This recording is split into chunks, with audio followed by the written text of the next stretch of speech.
안녕하세요, 여러분. 안녕하세요. 네. 오늘은 욥기 6장 말씀을 전하려고 합니다. 욥기 말씀에는 욥의 세 친구가 나옵니다. 욥의 세 친구 중에서 첫 타자로 엘리바스가 욥을 위로했습니다. 엘리바스는 사후장에서 많은 말을 건넸지만 그 말은 위로가 되지 못했습니다. 지난 11월 10일에 의원 목자님께서 이 말씀을 가지고 메시지를 하셨었죠. 네, 혹시 기억하시나요? 한 달이나 두 달이나 다 지났네요. 지난 메시지를 간단히 정리를 하자면 엘리바스는 자신의 신념, 자신의 가치관대로 욥을 판단했습니다. 그러나 그것은 욥의 고통과 상황을 듣지 않고 공감하지 않는, 그 입장에 서보지 않는 성급함을 범한 것이었습니다. 이 또한 자기중심성의 결과였던 것이죠. 엘리바스의 말은 어떠한 위로도 되지 않았습니다.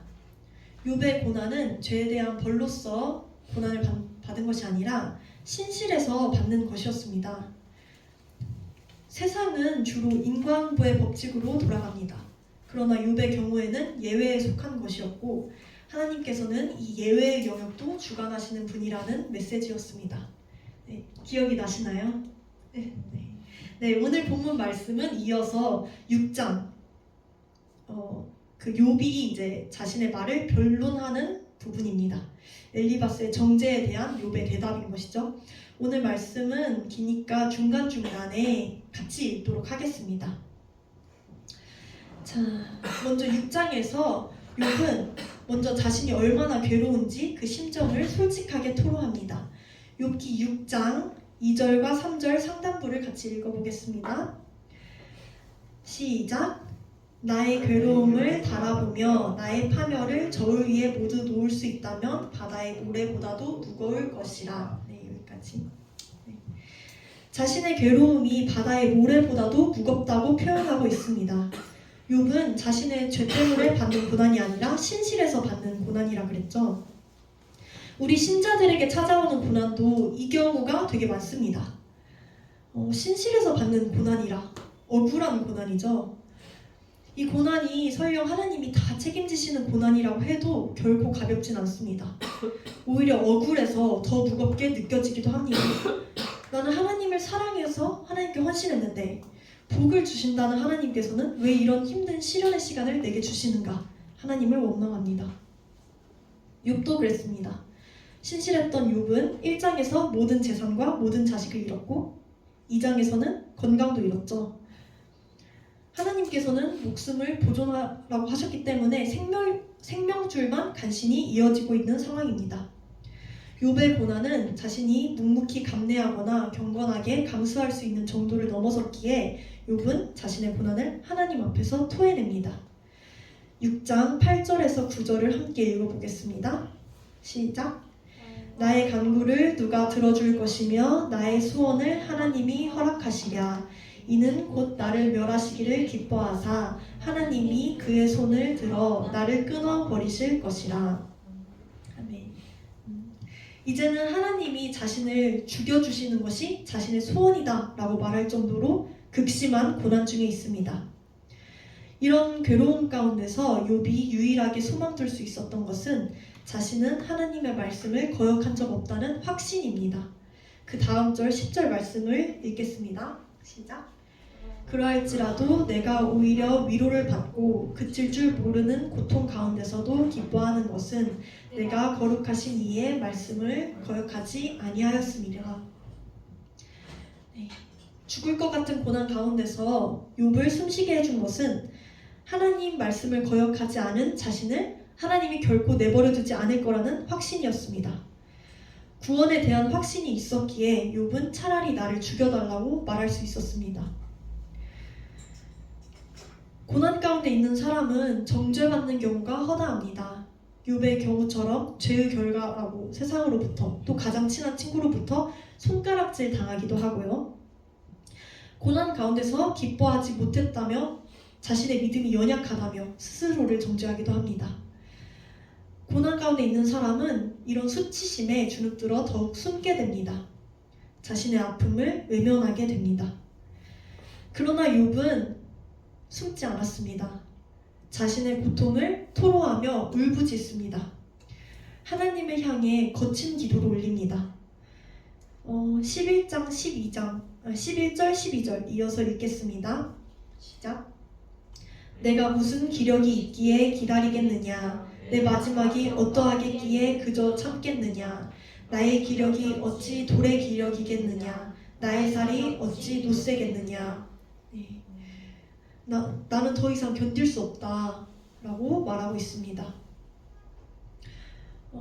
굉장히 거친 기도를 하고 있죠. 근데 우리가 생각해보면 어린아이가 친구에게 괴롭힘 당할 때도 부모는 그것을 참으라고 하지 않고 하지마 라고 당당히, 나 힘들어 라고 당당히 의사를 표현할 수 있도록 가르칩니다. 하나님께서도 그렇게 우리를 가르치십니다. 힘들 때 가만히 참고 견디는 것이 아니라 하나님 앞에서 힘들다고 외칠 수 있기를 바라십니다. 이것이 바로 건강한 영성입니다. 이 모든 상황이 절대적으로 하나님의 주관하심 아래에 있다는 믿음을 가지고 하나님께 나아가는 것, 참지 않고 나아가는 것, 이것이 건강한 영성입니다. 네, 이렇게 욥의 괴로움에 대해서 우리가 잠깐 살펴봤고요. 잠깐 살펴봤는데 이런 욥의 고난은 객관적으로 봐도 너무나도 어렵습니다. 그래서 이런 어려운 상황인 욥에게는 친구라는 버팀목이 너무나도 필요합니다. 친구란 어떤 존재야 합니까? 14절 말씀을 이어서 읽겠습니다. 시작.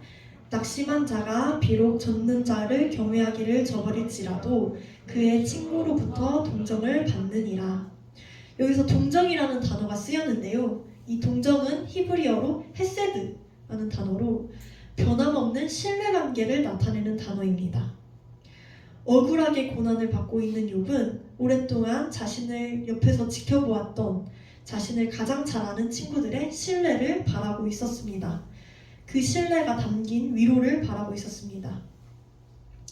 그런데 친구 엘리바스는 뭐라고 했었습니까?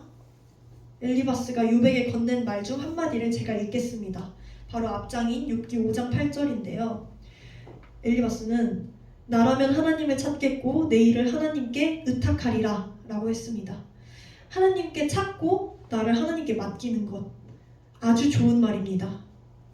4장 5장에서 엘리바스는 이렇게 계속 이런 말들을 하고 있어요. 구구절절 옳은 말을 하고 있습니다. 하나도 틀린 말이 아니었지만 그가 하는 말은 족족 욥에게 상처가 됐습니다. 이 말의 기저에는 너는 하나님을 찾지 않았구나, 너는 하나님을 의지하지 않았구나 라는 정죄가 깔려있기 때문이었습니다. 하나님의 말씀을, 하나님을 찾는 일을 다른 사람을 상처 주는 데 사용하고 있습니다. 이것은 폭력입니다. 엘리바스는 하나님을 알았지만 이웃을 사랑할 줄은 모르는 종교인이었습니다. 이런 엘리바스의 위로, 하나님을 찾고 하나님을 의탁해야 된다. 이 위로가 얼마나 공허합니까? 엘리바스는 이론적으로는 다 알았지만 직접 겪어보지 않았습니다. 전 재산을 잃어본 적도 없고 자신을 먼저 떠나보낸 적도 없고 건강을 잃어보지도 않은 사람이었습니다. 공감하지 않고서는 위로할 수 없습니다. 우리도 이런 실수를 자주 합니다. 힘들어서 고민 상담을 하는 지체에게 기도할게, 하나님 의지하면 다 될 거야, 사별한 사람에게 사별한 사람이 주변에 없겠지만 장례식에 가서 천국에서 예수님이 함께 하실 거야 라고 말을 합니다. 이 말들은 물론 다 맞는 말입니다. 그러나 이 한마디가 그저 던져진 말인지 아니면 내 상황을 조금이라도 헤아려서 진심을 담아 해주는 말인지 듣는 사람은 알 수 있습니다. 마음의 울림이 다르게 느껴질 것입니다. 진정으로 생각하는 마음 없이 그저 던진 그 한마디는 얼마나 공허할까요? 아이러니하게도 믿음이 성장한 사람일수록 이런 실수를 더 하게 되는 것 같습니다. 하나님이 알아서 책임지시는데 왜 저렇게 연약한 말만 할까? 나도 모르게 그런 생각이 우리 안에 있고 그 생각이 입 밖으로 나올 때는 무미건조한 위로로 이어지게 됩니다.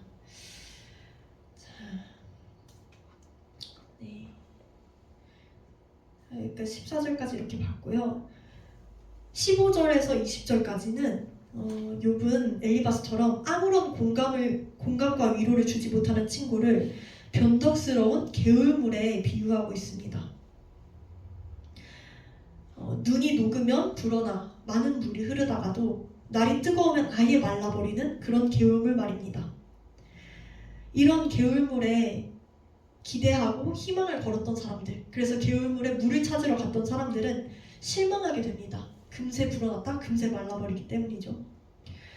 욥의 친구도 그런 변덕스러운 사람이라고 말하고 있습니다. 욥이 잘 나갔을 때 엘리바스는 어떤 사람이었을까요?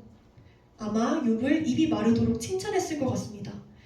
네가 지금 받고 있는 모든 복은 하나님을 잘 의지했기 때문이구나, 하나님이 주신 상급이구나, 이렇게 말했을 것 같습니다. 그러나 지금은 비난하고 있습니다. 엘리바스는 욥의 내면을 진짜로 아는, 어느 상황에서도 변함없는 진짜 친구가 되지 못했습니다. 앞에서 말했던 것처럼 욥이 친구들에게 바랐던 것은 헤세드, 변치 않는 신뢰였습니다. 22절에서 26절 말씀을 같이 읽겠습니다. 시작. 내가 언제 너희에게 무엇을 달라고 말했더냐? 나를 위하여 너희 재물을 선물로 달라고 하더냐? 내가 언제 말하기를 원수의 손에서 나를 구원하라 하더냐? 폭군의 손에서 나를 구원하라 하더냐? 내게 가르쳐서 나의 허물된 것이 깨닫게 하라. 내가 잠잠하리라. 옳은 말이 어찌 그리 고통스러운고 너희의 책망은 무엇을 책망함이냐? 너희가 남의 말을 꾸짖을 생각을 하나 실망한 자의 말은 바람에 날아가느니라. 욥은 자신의 힘든 상황을 위로하기 위해 재물로 도와달라고 한 적도 없고 원수의 손에서 건져달라고 한 적도 없습니다. 무공감적인 책망을 받아들일 여유는 더더욱 없었습니다. 욥은 그저 자신의 모습을 옆에서 지켜본 진짜 친구가 자신이 말씀을 거역한 적이 없다는 그 고통과 억울함을 알아주길 바랬습니다. 이전 모습 그대로 너 정말 신실한 사람이구나, 이렇게 칭찬해주는 그 모습 그대로 옆에 남아있어 주길 바랬죠. 그러나 친구들은 욥을 다르게 대하기 시작했습니다. 욥의 선생이 되어 충고하고 있습니다. 친구들이 해결책으로 건넨 가벼운 말들은 오히려 욥에게 고통을 안겨주고 있었습니다. 여러분은 스스로를 변덕스럽지 않은 진정한 우정을 보이는 친구라고 자부할 수 있습니까? 친구가 힘들 때 정죄는 조금도 섞이지 않은 순수한 위로를 건넵니까? 정말 그 사람의 입장에서 서보고자 애씁니까? 우리는 그렇지 못합니다. 내가 T라서 감정 표현하는 게 좀 약해 라는 합리화로 공감하지 않고 그 입장에 서보려고 하지 않죠. F 성향인 사람들도 공감이 되지 않으면 나 혹시 T인가? 이렇게 생각을 합니다. 이것은 개인의 성향인데 문제는 그런 개인의 성향에 있는 것이 아닙니다. T 성향이나 F 성향이나 내 세상에 갇혀 살아가는 우리는 온전한 공감을 하지 못합니다. 아주 좋은 마음밭을 가지고 있는 우리 채원자매 얘기를 잠깐 하겠습니다. 채원자매가 지난 학기에 휴학을 했습니다. 시험 기간에 채원자매에게 심정이 어떠냐고 물어봤습니다. 공부를 안 해도 되니까 좋다, 혹은 다른 사람 다 바쁜데 나는 안 바쁘다, 이런 대답을 저는 기대했습니다. 그런데 채원자매 입에서 나온 대답은 뜻밖에도 공감이 잘 안 된다, 시험 기간인 사람들이 얼마나 바쁜지 공감이 잘 안 된다, 이것이었습니다. 몇 달 전까지 똑같이 시험 기간에 바빴는데 그 바쁨이 지금은 공감이 안 된다는 것입니다. 저는 채원자매 공감을 못한다고 정죄하려는 것이 전혀 아니고요. 우리는 모두 솔직하게 공감을 할 수 없다고 말을 하고 싶은 것입니다. 내가 처하지 않은 상황과 사정을 완전하게 공감할 수 없습니다. 오히려 공감이 안 됐다는 그 대답이 공감을 하려는 시도를 해봤기 때문에 나온 대답인 것 같습니다.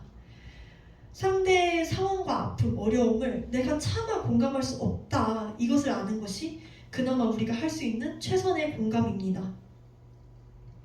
우리는 우리의 공감이 얼마나 피상적인지 인지하고 상대를 더욱 헤아리기 위해 노력해야 합니다.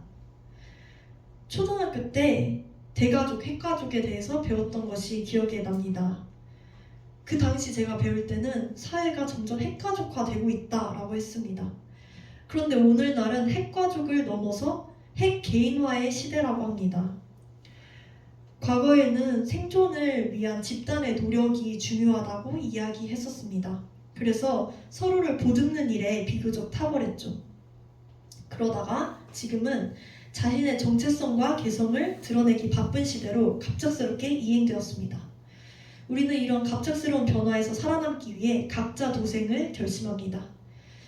각자 사회에 적응하기도 바빠서 서로의 어려움을 감싸 안기에는 버겁다고 느낍니다.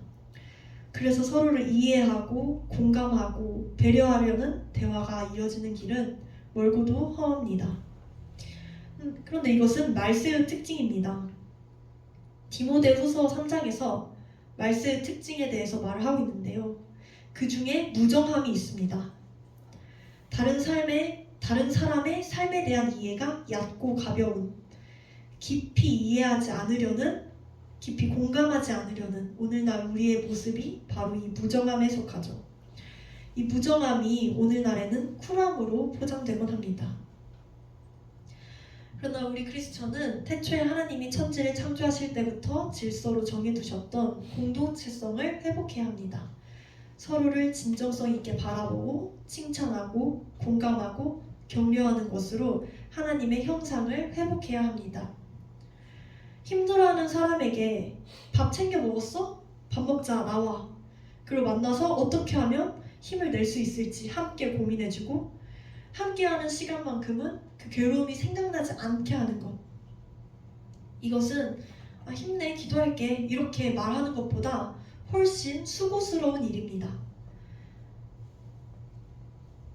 그러나 이것이 말세의 특징을 거스를 수 있고 하나님 마음에 더 합당한 우리가 선택할 수 있는 좁은 길이 되겠죠. 2024년에는 적당히 만나서 적당히 기도 제목 나누고 기도해주는 공동체가 아니라 서로 더 부대끼더라도 서로를 더 깊이 생각하는, 그렇게 입에서 전해지는 말들이 모두 사랑에서 비롯된 따뜻한 우리 공동체가 되기를 바랍니다. 그런데 우리가 노력을 해도 공동체에 그런 진실된 위로나 격려의 분위기가 만들어지지 않을 수도 있습니다. 타인의 위로나 격려가 전혀 나한테 와닿지 않을 수도 있죠. 그것은 결핍이 있는 우리가 주고받는 위로는 온전할 수 없기 때문입니다. 우리는 온전한 위로를 찾고 기다리지만 미성숙한 사람과 교회로부터는 실망과 공허함만 얻게 되는 경우가 허다합니다. 이때 낙심치 않게 해주는 것은 완전하지 못한 우리 옆에 완전한 친구, 예수님이 있다는 것입니다. 예수님은 우리를 친구로 부르고 계십니다. 그리고 진짜 친구가 되어주십니다. 온전한 위로와 채움은 예수님으로부터 옵니다. 예수님이 어떤 친구였는지 알고 우리는 그 예수님을 신뢰할 수 있길 바랍니다. 먼저 예수님은 우리의 고통을 온전히 공감하는 친구셨습니다. 욥이 고난당한 그 땅과 그리 멀지 않은 곳에서 예수님도 짧고 험난한 생애를 통해 삶의 슬픔을 직접 겪으셨습니다. 게다가 그것은 예수님 혼자 겪은 것이 아니라 우리를 위한 것, 우리 때문인 것이었습니다. 이사야서 53장 5절을 제가 읽어보겠습니다. 그가 찔림은 우리의 허물 때문이요 그가 상함은 우리의 죄악 때문이라. 그가 징계를 받았으므로 우리는 평화를 누리고 그가 채찍에 맞음으로 우리는 나음을 받았도다. 네, 그가 받은 고통으로 우리는 나음을 받게 되었습니다. 그분은 우리의 고통을 대신 짊어질 수 있도록 동일한 고통을 당하셨습니다. 그 누구보다 우리를 이해하고 공감할 수 있는 분이십니다. 두 번째로 예수님은 죄인의 친구였습니다. 자신을 의롭고 영적인 존재라고 생각하는 종교인들은 오히려 꾸짖으셨고 나온 죄인들과 병자들에게는 불쌍히 여기시며 손을 내미셨습니다. 가진 게 아무것도 없고 사회적으로 받아들여지지 않는 자들의 친구가 되어주셨습니다. 그들의 아픔을 공감하지 못한 세상은 예수님을 비난했지만 예수님은 모든 걸 품으시는 사랑을 실천하셨습니다. 마지막으로 예수님은 실질적인 도움을 주시는 친구였습니다. 오병이어 사건에서 제자들은 이렇게 말합니다. 이곳은 빈들이요 때도 이미 저물었으니 무리를 보내어 마을에 들어가 먹을 것을 사 먹게 합시다. 이렇게 말했어요. 돌아가서 알아서 밥을 먹게 하자라고 말하는 제자들에게 예수님은 너희가 먹을 것을 주라 라고 하십니다. 직접 그 굶주림을 해결해 주시길 바랍니다. 기도할게 힘내 이런 수동적인 도움이 아니라 진짜 내가 도울 수 있는 게 뭐가 있을까 찾아보고 실질적인 도움을 주는 친구가 바로 우리 예수님이셨습니다. 이런 예수님이 우리를 친구로 부르셨습니다. 그 사랑의 깊이를 우리가 조금이라도 헤아려 닮아가면 좋겠습니다. 내가 먼저 그 채용을 받고 또 남을 채워주는 사람이 되면 좋겠습니다. 고통 가운데 있는 사람에게 가장 필요한 것은 삶을 지속해 나갈 수 있는 힘입니다. 그것은 타인이 가볍게 던지는 해결책으로 생겨나지 않습니다. 이전과 변함없는 신뢰의 모습을 보여주는 것, 무엇보다 예수님의 변함없는 사랑을 보여줄 때 발생됩니다. 예수님의 사랑에는 모든 것을 가능하게 하는 힘이 있습니다. 예수님의 사랑을 전하는 친구가 됩시다. 입술의 언어로 아픔을 치유하고 남을 살리는 그런 친구가 되어주길 바랍니다.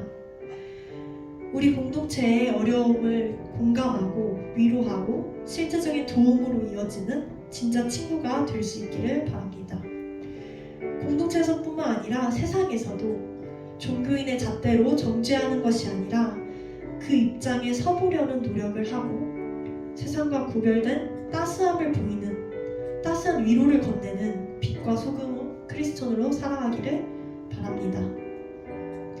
예수님의 심장으로 공감하고 위로하고 사랑하는 2024년도가 되기를 축복합니다. 이 시간 잠깐 기도하면 좋겠는데요. 욥은 이해할 수 없는 고난을 겪었습니다.